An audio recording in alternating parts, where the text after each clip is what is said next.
Pastor Pambakod. Ito ay nagmula sa aral ni Maestro Verbo.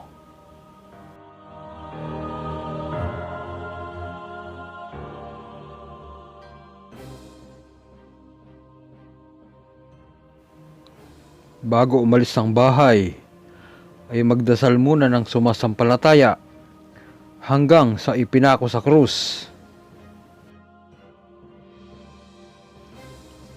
Sumasampalataya ako sa Diyos Amang makapangyarihan sa lahat na may gawa ng langit at lupa. Sumasampalataya naman ako kay Jesucristong isang anak ng Diyos, Panginoon nating lahat. Nagkatawang tao siya, lalang ng Espiritu Santo, ipinanganak ni Santa Mariang Birhen, pinagpakasakit ni Poncio Pilato, ipinako sa krus.